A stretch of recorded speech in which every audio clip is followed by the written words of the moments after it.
Ah, mais ça me stresse un peu, PA, quand même. Tu sais, tu vas me laisser là, pour le restant de l'été m'occuper de mes affaires. Je pourrais pas t'avoir dans ma main verte, dans mes oreilles, dans mon balado pour que tu m'accompagnes dans mon jardinage là, pour le restant de l'année. Hein. Je pense que tu es rendu au point où il faut que tu quittes le nid. Puis je trouve ça drôle la manière que tu l'introduis. Parce que la semaine dernière, nous, on a vu les bébés merles bleus quitter le nid. Ah oui? Puis pendant quelques jours, on voit le père et la mère. Le père est facile à spotter. Ça fait une paire, ça? Fait que Oui, la paire, sont... La paire. Lui, il est bleu, il est facile à voir, mais tu sais, je marchais sur le terrain, à un moment donné, je dis, ouais, c'est quoi ça qui bouge? Puis là, je me rends compte que c'est les bébés merles bleus qui sont sortis du nid pour apprendre à voler de leurs propres ailes. Oh! Puis pendant une semaine, les parents les suivent un peu, les encouragent, chantent probablement pour leur dire, viens sur la branche, viens nous rejoindre. Mais c'est aussi une phase probablement très cruciale. Puis là, je suis pas spécialiste, je suis pas ornithologue, mais au sens que probablement qu'ils sont vulnérables, je sais pas, aux couleuvres, mais aux prédateurs. Ben, si toi, tu les as vus puis Oui. que tu as pu t'en approcher, ils sont très vulnérables. Complètement, parce qu'on les a pris dans nos mains avec les enfants. Puis là, Non, c'est pas vrai. Je te jure. Puis là, ils faisaient des petits cacas nerveux. T'sais, ils n'avaient pas l'air très bien, mais... Ils sont encore là? Là, ils sont partis, mais je suis content aussi de ne pas les avoir tondus avec la tondeuse, etc. Mais vient un temps où tu te dis, OK, là, il faut qu'ils quittent le nid. Puis là, je me demandais, à soir, ils retournent-tu dormir dans le nid? Puis là, tu les vois voler tellement tout croche, tu te dis, écoute... Tu les vois proche de du bar au centre-ville. C'est comme, ah ouais, ils sont partis. Ils sont partis, là. C'est ça. Donc là, je pense pas qu'ils vont revenir une fois qu'ils sont partis. Fait qu'à un moment donné, vient le temps où, écoute, on est autonome. Oui. C'est ça qu'on fait. On va essayer. Mais tu sais, comme je te disais dans le précédent balado, 20 juin, moi, je sens que ma job est finie, mais Ouais. c'est une petite blague, là, c'est pas vrai. Il reste encore la récolte, bien sûr. Là. Mais l'irrigation, hein, je vais les arroser, les désherber, on en a déjà parlé. Mm-hmm. Puis là, il y a quelque chose dans lequel je suis pas ferré, je suis pas fiable. En tout cas, je me trosse pas moi-même, mais que maintenant, la main verte m'accompagne bien là-dedans parce qu'il y a dans le calendrier des moments qu'on va me dire, là, c'est le temps d'amender. Oui. Donc, pour moi, de l'amendement, c'est comme tu l'expliquais, là, grelinette, compost, un peu d'actisol là-dedans, ça rentre dans le sol. Ouais. Mais amender sur le sol, une fois que tout ça est installé depuis 1 mois et demi, là, c'est plus la même chose. Là, j'ai juste l'option actisol, finalement. Ben oui et non. Tu as plusieurs options quand même. Écoute, l'amendement versus le fertilisant, c'est quelque chose qui vient nourrir le sol, qui va nourrir les micro-organismes, qui va nourrir la plante. La fertilisation, on est plus dans une optique, une approche de « je nourris la plante ». Donc, c'est là que, oui, si tu mets juste de l'actisol... Amender, c'est le sol. Oui. Fertilisation, c'est la plante. Okay, oui, mais dans les deux cas, on s'entend que le but ultime, c'est d'avoir des plantes saines, bien nourries, bien fertilisées. Non. On mange pas du sol, là. Non, il y en a que oui, peut-être. Mais bref, c'est ça. Le compost, c'est un amendement. Les matières organiques, en général, sont des amendements. Actisol, à mon sens, on est plus dans un fertilisant, même si c'est une matière organique. Qui peut être utilisé comme un amendement aussi. Oui, même si elle contient du calcium, oui, elle a un petit effet amendement, mais jamais comme mettre un bon compost. Là. Fait que tout ça, c'est un peu certaines nuances. Il faut toujours aussi évoluer, savoir un peu ce qu'on fait. Puis tu vois, rapidement, avec la main verte, ce que je voulais faire, c'était d'amener les bonnes quantités de fertilisation, que ce soit du compost, de l'actisol ou n'importe quel autre produit. On en a mis beaucoup dans l'application. Fait que la main verte ne va pas juste me dire, mais c'est le temps de mettre de l'azote. Là. Ouais. Elle va me dire non seulement, tu pourrais mettre de l'actisol, puis si tu mets de l'actisol, mais en temps, telle quantité, si tu mets autre chose, mais... Puis tu as dit, avec le restant de tondeuse? Oui, la tonte de pelouse. Vous calculez ça, vous autres. Toi, tu fais des calculs de restant de pelouse? En fait, c'est que j'avais un super bon document de référence qui est accessible, sur lequel je pouvais me coller, puis qui avait le ratio carbone-azote de la tonte de pelouse. Donc, à partir de là, on est capable d'avoir une idée de est-ce qu'elle va se décomposer facilement, cette matière-là, ou difficilement. OK, facilement s'il y a la bonne proportion carbone-azote. Exact. C'est quoi? C'est 1 tiers, 2 tiers? En bas de 25. 25 d'azote, 75 de carbone. Un rapport C/N, une fois divisé, là, qui doit donner 25 carbone pour 1 unité d'azote. Fait que c'est 1 dans 25, dans le fond. Fait que c'est encore moins que ce que tu disais. Donc, en bas de 25, la matière, en général, on va considérer qu'elle se minéralise facilement. La minéralisation, là, c'est la phase où les micro-organismes dans le sol prennent les chaînes de carbone puis ils viennent te chopper ça, te le découper. Plus il y a de carbone. C'est pour ça qu'ils ont des petites pinces, les fourmis. Oui, exactement. Puis que les champignons, eux autres, ils ont comme des petites sillottes. Ah oui, OK. Fait que, plus il y a de carbone, plus on passe par les champignons au départ. Mais en bout de ligne, il faut que les bactéries transforment, mettons, l'azote qui était en forme organique en forme minérale. Parce que c'est pas à cause que ta plante est en régie biologique, fertilisée biologiquement, qu'elle va se mettre à avoir une bouche puis manger de la matière organique. Elle va quand même prélever des nitrates quand vient le temps de boire puis de s'alimenter. Donc, il faut qu'il y ait une phase de transformation de cette matière-là dans le sol pour la rendre disponible. Puis là, le problème avec le compost, c'est qu'il y en a beaucoup qui ont vu des sites ou des images, des vidéos, des shorts où il y avait tendance à en mettre pas mal. Là, pas mal, là, c'est des pouces. Ça se mesure en centimètres, ça se mesure en pouces. Une grosse dose de compost, là, c'est genre 4 mm, 0,4 cm. Ça, c'est déjà beaucoup. Le quart de pouce. Ouais. Fait que, tu sais, autrement dit, moi, je voulais comme amener ça de façon accessible. Puis je veux que la main verte, ça soit un outil simple à utiliser, mais aussi factuel, tu sais, avec des faits établis, puis ce qu'a dit la science agronomique, mais ramené à l'échelle du potager. Fait que si toi, tu crées ton plan de jardin, puis tu mets, j'ai mis des patates sur telle longueur fois telle largeur, puis que tu choisis ton produit, que ce soit le compost, Actisol ou autre, ça ne me dérange pas, mais on va te donner la bonne dose basée sur la richesse en azote de ce fertilisant-là. OK. Fait que, autrement dit aussi, j'ai des références sur lesquelles je sais que de la tomate, elle a besoin de tant d'azote. La patate, c'est une autre quantité d'azote. La carotte, ainsi de suite. À partir de là, je connais ce chiffre-là. Je le divise par la concentration en azote que dans mon engrais, le fameux 20-20-20, mettons, ou l'Actisol, on est plus dans le 5 ou dans le 4 % d'azote. Puis là, je suis capable d'établir une dose à mettre. Là. Mais tu ne tiens pas compte du sol actuel qui est là. Non. Ça, t'en fais fi. Ben, tu sais que dans l'été, la tomate, elle va prendre tant de grammes d'azote. Exact. Tu dis ça? Donc, c'est sûr que tu peux y rajouter ça, peu importe ce que tu as dans ton sol. Elle va le prendre. Elle va le prendre. Ouais, bien, tu sais, après, oui, il pourrait y avoir phosphore. Oui, il pourrait y avoir potassium. Dans les grés de fertilisation que les agriculteurs, les agricultrices utilisent, il y a cette correction-là qui est faite. Donc, s'il manque de phosphore, s'il manque de potassium, je vais en rajouter en conséquence. Comme quand tu vas chez Piscine. Oui. Exactement. Les autres, ils vont dire ton eau est douce, mais trop dure. Ouais. Ah, ça, c'est hot parce qu'ils ont le diagnostic puis ils ont le produit de façon instantanée. C'est l'ancienne médecine aussi. Là, on est un peu mais ailleurs. Vous devriez faire ça, la main verte. Ouais. Là. Mais au lieu que ça soit la main verte, ça va être la main squelettique, là, comme il y a sur le pot de chlore. Là, il y a une main morte. Poisson, là, OK. La main morte. La main morte. Ça, c'est la main blanche. La main blanche. Ouais. Moi, j'aime bien la main morte parce que quand il dit c'est piscine qu'on vient en mettre, il va pas avec le dos de la main morte. Comment on dit ça, la cuillère? Le dos de la cuillère. Il va pas de main morte. Oui, pas là. C'est ça. Oui, écoute, on a quand même un partenaire qui est là-dedans dans ce domaine-là, qui est Actisol. Oui, mais là, elle est verte, lui. Oui, elle est verte-brune. Plus brune qui devient vert. Oui, c'est ça. Ouais. Donc, l'idée, c'était d'accompagner un peu les gens là-dedans, mais dans le fond, le calculateur qu'on a fait, il est basé sur le besoin azoté.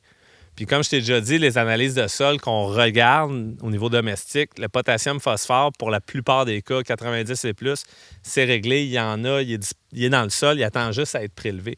Mais l'azote, lui, c'est l'élément limitant numéro 1. C'est-à-dire que s'il vient à manquer, bien, le reste de la chaîne risque d'être compliqué un peu. Les micro-organismes en veulent, les plantes en veulent, puis la pluie, elle peut facilement l'entraîner vers la nappe phréatique par lessivage. Donc, à ce moment-là, c'est pour ça que lui, il faut toujours le recharger d'une année à l'autre. Je peux-tu le mettre trop tôt? Tu dis qu'il faut toujours le recharger. Tu dis qu'il faut toujours le recharger. Est-ce qu'il faut tout le temps le recharger? Non. Ben, si tu prends les... Faut-tu toujours que je vois une petite crotte d'Actisol ou que... Non. Au contraire, même. Moi, ce que j'aime faire, c'est de le mettre au moment où je prépare ma planche. J'ai tendance à mettre la moitié de mon besoin en azote avec du compost. De l'année. Oui, de l'année pour de la tomate, mettons, qui est très exigeante. L'autre moitié, ça va être de l'Actisol. Fait que là, je le mets sur ma planche, je donne mon coup de grelinette, après ça, je donne mon coup de râteau, puis ça y est, je suis prêt à planter. Cette action-là, je vais le faire le jour même de la plantation. Je peux le faire la veille, la semaine d'avant, c'est pas la fin du monde, mais 1 mois, 2 mois d'avance ou à l'automne d'avant. Tu te donnes aux mauvaises herbes. Ouais, c'est ça. Ça, je trouve que c'est un peu perdu. L'autre truc, c'est que là, dans les fiches techniques qu'on a créées au niveau de la main verte, ça, on est ailleurs dans l'application. On aide les gens à apprendre, tu sais, à se débrouiller un peu par eux-mêmes, un peu comme toi qui va partir de tes propres ailes bientôt. J'ai quand même pris la peine de donner la vraie théorie qui parle de fractionnement de la fertilisation. Les fractions, je ne me suis pas rendu là à l'école, moi. Non? Non. Ben écoute... Ah non, tu parles de fractionner comme, mettons, quand je cultive mon biogaz, là, je fais un peu de fractionnement ici en arrière. Ouais. Là, je me suis acheté une pompe à vélo, puis c'est de ça que tu parles? Hey, tu n'as pas fait de fraction, mais tu fais du biogaz. Oui, c'est ça. Hey, toi, t'es... Hein? Ben, quand ça implique la dynamique, moi, je suis là. Je suis tellement pas surpris. Fraction, le fractionnement. c'est de dire Qu'est-ce que tu que fractionnes? l'azote, mettons. Fait que en gros, je te dirais que la grande généralité, c'est que ça va être 2/3 ou 3/4. Hey, ça fait beaucoup de Ah, fractions. tu fractionnes, OK. J'en mets la moitié au début de l'année, Ouais. un tiers après. Ouais. Puis là, je suis dans des mathématiques déjà trop compliquées. Ouais, ça s'en y va. Le truc en fraction, là, c'est d'avoir un dénominateur commun. Ah. Ouais, la base, là. Oui. Après ça, on peut faire des calculs. Mais je te dirais que la majorité des plantes, ça va être 2/3 à la plantation, puis l'autre tiers par la suite.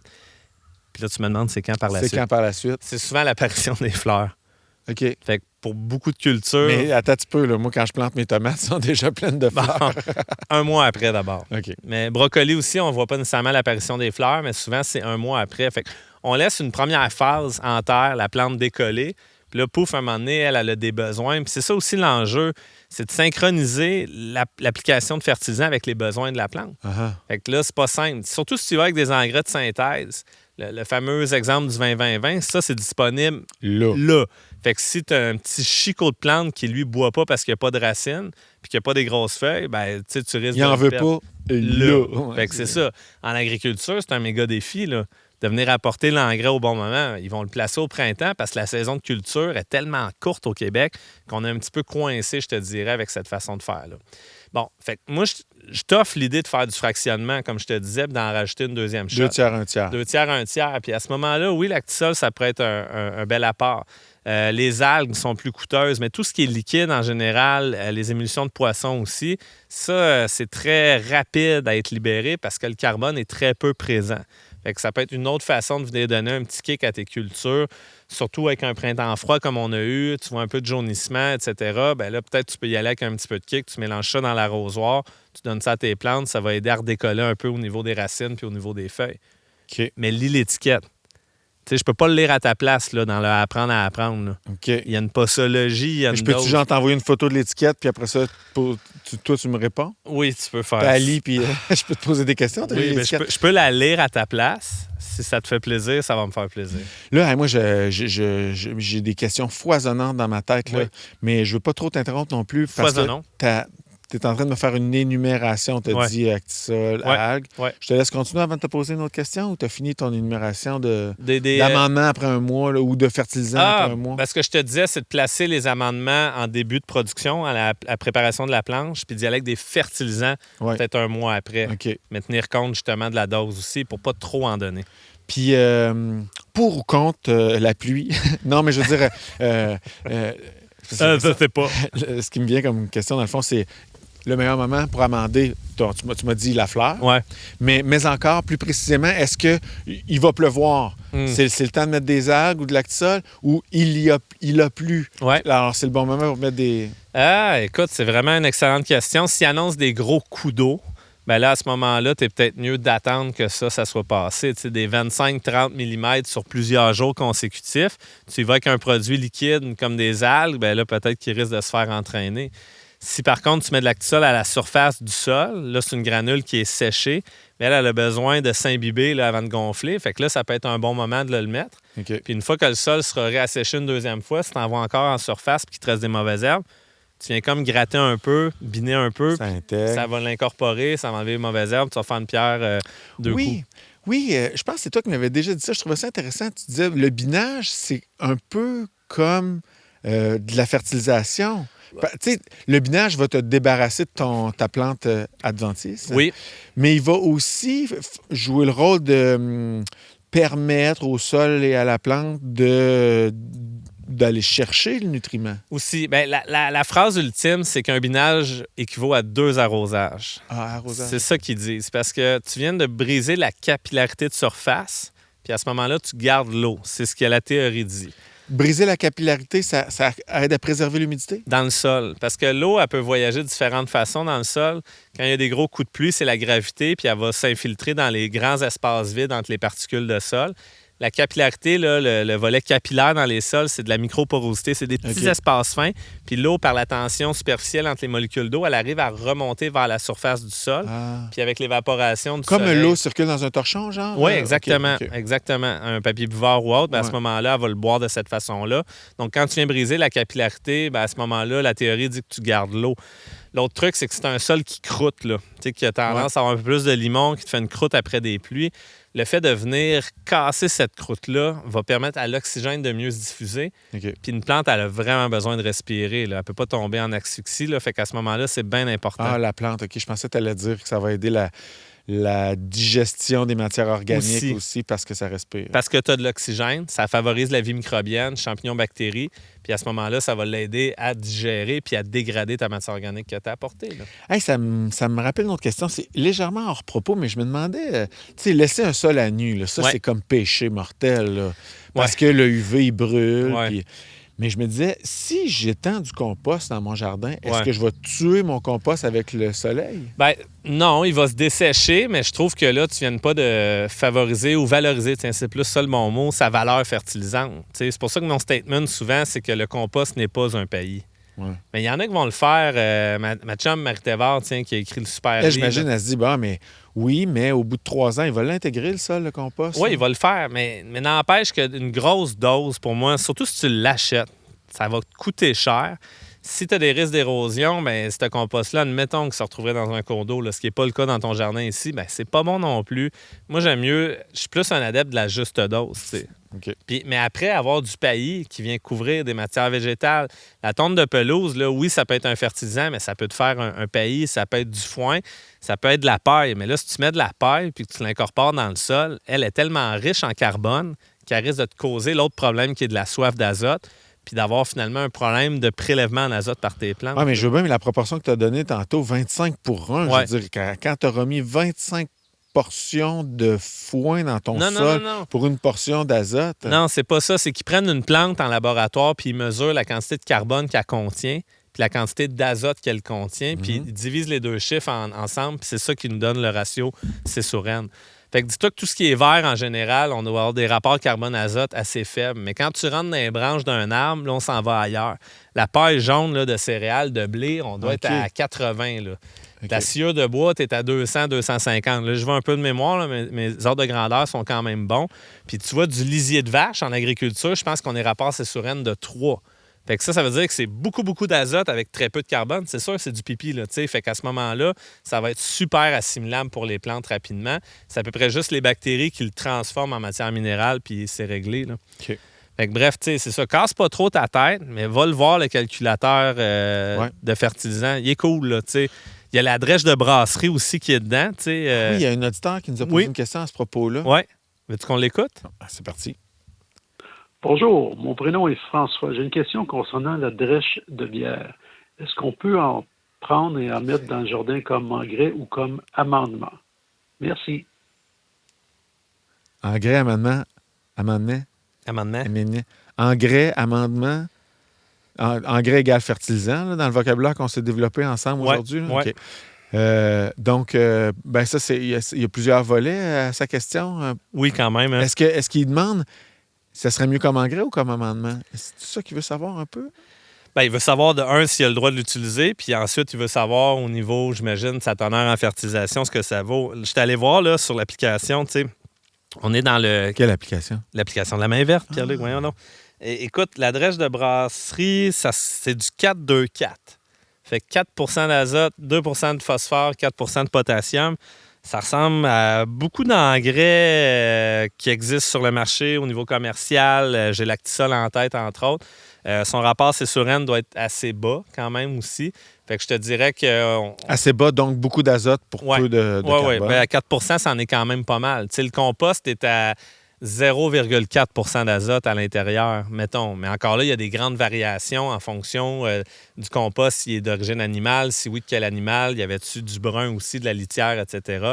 Fait que, mais c'est super matière fertilisante / amendement. La drèche. La drèche. Mais on voudrait-tu l'adresse du gars pour aller prendre une bière avec? Bien, s'il y a assez de drèche pour Ouais. engraisser son jardin, il doit avoir un peu de bière chez eux. Ben, Fait écoute, qu'on l'invite à nous inviter. j'ai fait le calcul pour lui. Là. S'il fait du chou-fleur sur 10 mètres de long, là, OK. l'application avec sa drèche, elle lui suggère de faire un 15 kilos.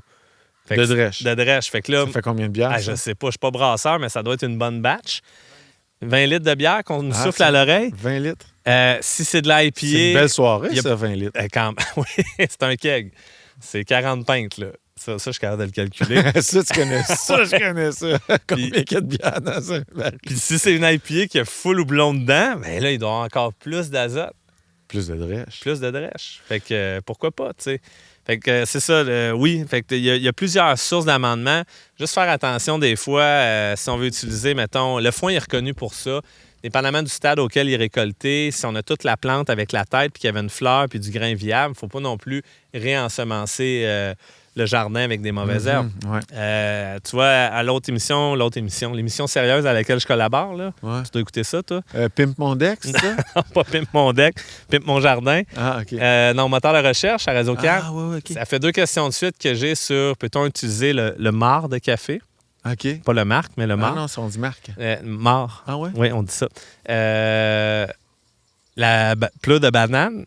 Fait que là, j'attends la prochaine question sur la coquille d'œuf. Oui. Sur tout. Fait que- Moi, mon voisin, il me demande s'il peut prendre ses tiges de cannabis pour faire du paillis. Hey, ça doit être riche en carbone, ça. Oui, mais il va-tu les chopper? Puis ça, tu peux pas te chopper ça, là. Ah non? Ah non, ça, il y avait un agriculteur qui faisait du chanvre au champ. OK. Puis les tiges, il s'enroulait dans sa batteuse quand il Uh-huh. récoltait, qu'elle a Ouais. fini par chauffer, puis à pogner en feu. Puis lui, comment il s'en est sorti? Ben, il devait être En volant. joyeux. Il est sorti de la moissonneuse. J'ai fait brûler la moissonneuse. Mais oui, il pourrait, pourquoi pas. Non, je disais n'importe quoi. C'était juste parce que l'autre, il demande avec la bière. Fait que... Oui. Ah Mais- ouais, pour compléter un peu Ouais, le c'est ça. duo. Ouais, je comprends. Mais pourquoi pas, en fait. Tu sais, dans le fond, mon point, c'est que les matières végétales, on peut les valoriser.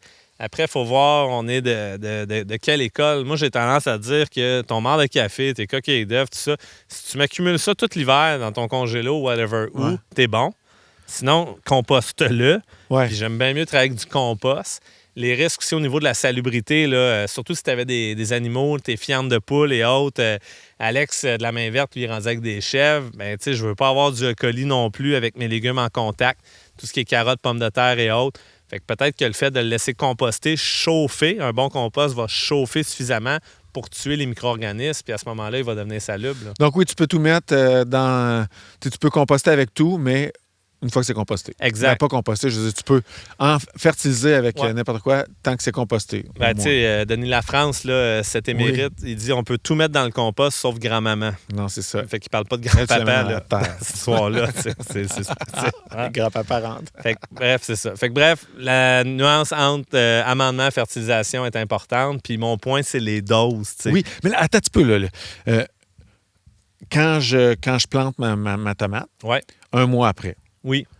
c'est tout. Je Ouais. veux dire, là, on est le 1er juillet, ça veut Ouais. dire, là, ou 15 juillet. Là. Ouais. Moi, je me retiens après ça de mettre de l'actisol là-dedans. Ça servira à rien pour le reste de l'année de mettre... Ben, non, pas qu'il servira à rien nécessairement, mais c'est que si la juste dose, elle a été appliquée d'un coup. Moi, c'est parce qu'à un moment donné, je suis paresseux. Puis toi-même qui étais assis sur ton cul en ce moment, tu me disais que ta job était faite, Ouais. là, puis que là, tu étais rendu au point que, bon, un jardin, c'est de l'ouvrage au printemps. Pendant l'été, on fait le suivi, on récolte. À l'automne, on finit les récoltes, on vide le jardin. C'est une phase qui est occupée. Mais pourquoi te rajouter de la job? Moi, j'aime bien mieux le placer tout d'un coup. Pendant aussi que le sol, on peut venir un peu le travailler doucement puis venir incorporer cette matière-là. Parce que plus ça va aller, puis plus tes plantes ils vont pousser, plus ça va être difficile de venir enfouir un peu ces matières-là pour les aider à minéraliser. Tu vas briser plus de racines. Tu vas... C'est ça. Fait que, tu sais, puis j'en ai des bons résultats de cette façon-là. Puis trop d'engrais, ça peut causer aussi des problèmes au niveau des insectes, des maladies, parce que là, tu te retrouves à avoir des plantes surchargées en azote. Les pucerons adorent ça. Il y a des champignons qui adorent ça. Fait que l'idée, puis elle a aussi le côté innovant de la main verte, c'est que si tu lis une étiquette sur un fertilisant, puis je les comprends, en général, c'est assez générique au point de juste dire mets telle dose dans telle quantité d'eau ou sur tant de Après ça, mètres combien carrés. tu mets d'eau dans ton... C'est ça. Il y a ça. Ça, ils devraient le dire aussi. Les plus avancés vont te dire un peu culture plus exigeante, mettez-en plus, moins moins exigeante, mais sans nécessairement l'écrire. Nous, on a vraiment voulu prendre les références qui existent, qui sont accessibles au niveau agronomique, mais les ramener au niveau du jardin. Donc, la tomate, c'est tant. Le concombre, c'est tant. La carotte, c'est tant. Puis après ça, c'est juste... C'est tant de ci ou tant de ça ou tant de ça. Avec le calcul mathématique. Puis ça, c'est un truc qui est quand même assez très novateur. Cool. Oui, c'est très cool. Puis c'est simple. Tu sais, ce que l'agriculteur fait comme calcul, bien là, nous, ce qu'on propose, c'est de le faire à votre place, à l'échelle du jardin. Puis ça y est, c'est réglé. T'sais. Parce qu'il existe la loi des rendements croissants, dans le fond. Là, c'est-à-dire que si je mets pas d'engrais, ma tomate, mais elle risque de pas pousser. Puis après, la loi des rendements constants? Bien, croissants. C'est pas une loi du gouvernement québécois. En fertilisation, il y a la loi du prélèvement, la loi de l'élément limitant. Puis il y en a un, c'est-à-dire que... La prison de la décroissance. C'est qui va finir là-dedans? Le palais de... Ouais, OK. Les supplices. Le palais de la mauvaise herbe. Le palais de la mauvaise herbe, c'est bien, ça. Donc, en tout cas, t'as pas d'azote, ton rendement, il est à tel niveau. Puis là, ben, imagine ton axe XY, là, je rajoute de l'engrais, puis je vois le rendement qui augmente. Bon, à un moment donné, cette courbe-là de croissance, ça finit par atteindre une pente qui est moins forte, pour pas dire un plateau. Ouais. Mais là, moindrement que ta pente elle devient moins forte, mais que ça continue à augmenter un peu les rendements, il reste qu'il y a une facture attachée au fait de fertiliser. Qui n'est pas rentable. Qui n'est pas rentable. Fait qu'il y a aussi un seuil agronomique qui est le rendement, mais le seuil économique qui est le coût de l'engrais. Fait que c'est un peu comme ça qu'ils ont réussi, via des essais de recherche terrain, à déterminer les doses à mettre. Fait que nous autres, on a juste pris cette info-là, comme je te disais, puis on l'a amené à l'échelle du jardin. Fait que c'est des bonnes doses, des justes doses. Puis ceux qui veulent le calculer par eux-mêmes, fiche technique. Puis ceux qui veulent avoir tout ça clé en main dans le module plan fertilisation. Mais quand tu es dans la courbe, la bonne pente là, de croissance de ta loi de truc-chose, c'est payant à fertiliser. Oui. Là, je veux dire, quelqu'un qui n'a pas fertilisé puis quelqu'un qui le fait, là, ça doit faire une grosse différence. Ben, pour avoir travaillé en recherche plus en début de carrière, ça se voit. Parce qu'il y a souvent un témoin non fertilisé, puis la réponse de la plante, mon gars, là, tu fais surtout les plantes exigeantes. Il y a une collègue au CETAM, Charlotte, qui a travaillé sur la fertilisation comparée plus classique, vegan, en bac, en plein sol. En bac, là, c'est plantes de tomates pas fertilisées, qui avaient juste 10 de compost dans le terreau d'origine. Les plants ont réussi à faire 3 grappes de peine et de misère avant d'arrêter de pousser. Puis les tomates, les plants, les feuilles, c'était jaune. Fait qu'il y a des plantes sur lesquelles cette réponse-là va être très visible, très marquée. Surtout si tu t'amuses à faire des essais un peu par toi-même puis comparer un peu. T'sais. Ça se peut-tu que la main verte me dise non, amende pas là, pour ce légume-là? Ben, dans le plan de rotation qui s'en vient, éventuellement, on va avoir la 3e ou 4e, selon comment on va le définir, qui risque d'être dans les légumineuses, qui va juste te dire, regarde, pour cette année, il n'y a pas de besoin, il fixe leur azote, fait qu'on n'en met pas. Puis that's it. Fait que ça peut être ça. Puis un engrais vert aussi. L'autre chose que tu peux observer, c'est l'effet résiduel. C'est-à-dire que si tu mets beaucoup de compost au jardin, l'année 1, il y a une bonne portion qui va être disponible pour la plante. C'est un genre d'ordre de grandeur de 25-30 %. Mais l'année 2, tu as facilement un 5, peut-être un 10 dans certains scénarios, qui va aussi être relâché par ce compost-là. Fait que ça, c'est comme une espèce de fertilisation résiduelle. Puis tu vois, dans les serres où j'enseigne, on en mettait quand même beaucoup du compost. Une année, on a fait, à l'automne, suivant des tomates, du brocoli sur lequel on avait mis 0 engrais, 0 azote. Puis mon gars, il était vert forêt, puis on a sorti des grosses têtes, pareil comme si on l'avait fertilisé. Fait que j'ai quand même cette intuition-là qu'on a peut-être tendance à surfertiliser, surtout en serre, surtout au jardin si on a mis des grosses doses de compost. Les analyses de sol tendent vers ça, de celles que j'ai vues. Fait que peut-être qu'on peut se calmer un peu puis aller avec la juste dose, puis ça va vous coûter moins cher. Moins au bon moment. Voilà, exact. Fait que j'aurais plus besoin de toi, PA.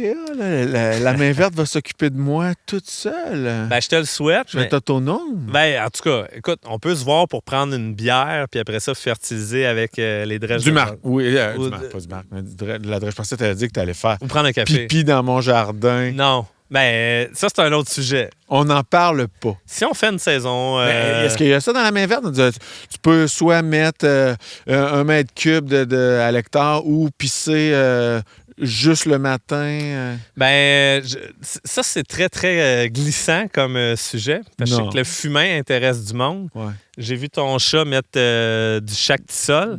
Ça, c'est... J'ai volé ce joke-là à ma blonde. Fait que qui a vu un post d'un chat dans un jardin. Fait que voilà, ça peut être ça aussi. Mais écoute, non, ça, regarde, on se garde ça pour si on revient l'année prochaine. Si le balado revient? Ouais. Ben oui, ça va revenir. Ben, il va revenir parce que les gens sont fins et ils savent que, d'abord, ils adorent le balado, puis ils en profitent, puis donc, ils ont un contrat avec nous. Hein, ouais. Il y a comme ce concept-là avec tout ce qui est gratuit, comme notre balado, comme plein d'autres choses, que si tu le consommes, tu aimes ça, tu le reconsommes, tu en es même fidèle, ben, tu donnes en échange un pouce en l'air, un commentaire pour dire à l'algorithme « Hey, eux autres là, sont vraiment fun. J'aime ça, je passe un commentaire. » Puis on peut carrément s'abonner pour un an à la main verte, la tester vraiment à fond parce que là, on en a parlé quand même abondamment aujourd'hui de l'application, mais c'est rien à comparer de tout ce qu'il y a dans cette patente-là. Là. Puis voilà, comme vous, je vous plains, vous n'avez pas de PA dans votre vie, ça vous prend l'application. Moi, je vais essayer de doser. De doser, voilà. Je vais aller sur la main verte au bon moment, à la bonne dose. Puis je vais quand même boire de la bière avec PA. Ah, ça me fait plaisir. Yeah! Très cool, mon ami. Merci. Hey, ça, c'est du pur bonheur. Là. Mais oui, on est bien là quand même. Ouais. Ça pousse, on n'a rien à faire. Ouais. On fait notre épicerie en restant chez nous. C'est ça le souhait, hein? Ouais. Il y a juste à brasser la bière.